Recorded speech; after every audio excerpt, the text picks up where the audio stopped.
Last week, we left Mansa Musa departing the holy city of Mecca. His crown removed, his heart full, his mind alive with everything he had seen, learned, and planned. He was going home, but he was not returning as the same man who had left. He was returning with a vision that would transform West Africa and echo through history for 700 years. The journey home took months, through the Arabian Peninsula, across the Sahara, back through Egypt, where the people of Cairo were still talking about him, back through the Sahel, back through the savannah, and finally, home to Niani. The capital of the Mali Empire erupted in celebration when the procession came into view. Crowds lined the streets, drums beat, children ran alongside the returning soldiers.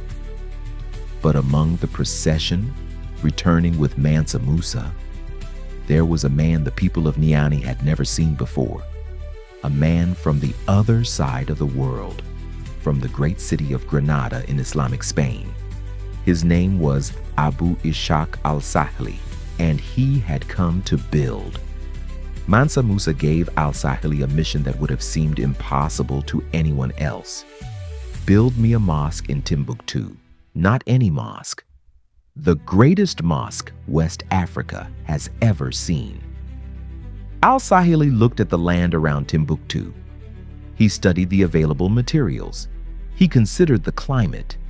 He thought about what an African Islamic architecture could look like, not merely copied from Cairo or Mecca, but something uniquely its own.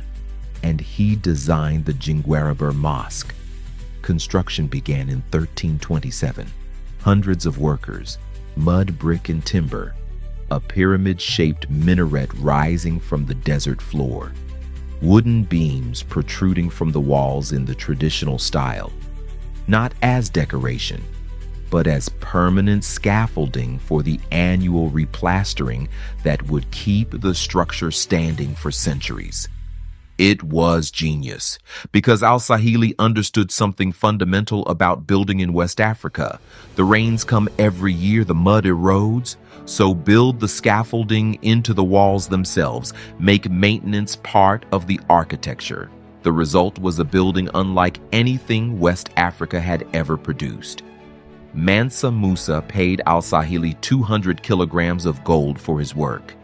At today's values, that payment alone would be worth over $14 million. But the Jingwaraber Mosque was only the beginning, because Mansa Musa had not just brought home an architect, he had brought home a philosophy. The philosophy that a great civilization is not measured by the gold in its treasury, but by the knowledge in its libraries.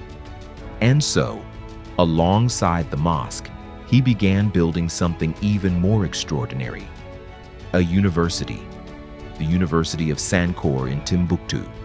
Not a small school, a full university, with faculties of law, astronomy, mathematics, history, and theology, with dormitories for students who had traveled from across the Islamic world, with libraries that would eventually house an estimated 800,000 manuscripts. Let that number sink in. 800,000 manuscripts in the heart of West Africa, at a time when most of Europe was still struggling to produce enough books to fill a single room. Timbuktu became the intellectual capital of the medieval world. 25,000 students at its peak, scholars from Cairo, Baghdad, Persia, Andalusia, and beyond, all making the journey to this city in the Sahel. Not to find gold, but to find knowledge. The great Arab explorer Ibn Battuta, who visited Timbuktu in 1352, described a city of extraordinary culture and learning. He wrote that books were the most profitable commodity in Timbuktu. Not gold, not salt, not ivory, books. Knowledge itself had become the greatest currency of the Mali Empire. and standing over it all, watching the scholars arrive from across the world, watching the students fill the university courtyards, watching the mosque call the faithful to prayer 5 times a day, was Mansa Musa, the man who could have spent his entire fortune on gold and jewels and palaces and armies. Instead, he spent it on knowledge, on faith, on buildings that would outlast every coin in his treasury by 700 years. Because Mansa Musa understood something that very few rulers in all of human history have ever understood. Empires of gold eventually fall, but empires of knowledge last forever. Next week, a different side of Mansa Musa.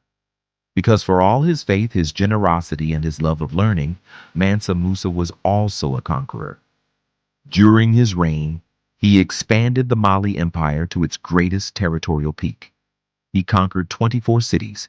He received the personal submission of kings. Faith and conquest, scholarship and war. In Mansa Musa, they were never opposites. Subscribe to the African Codex. The full story of Africa's greatest emperor continues next week.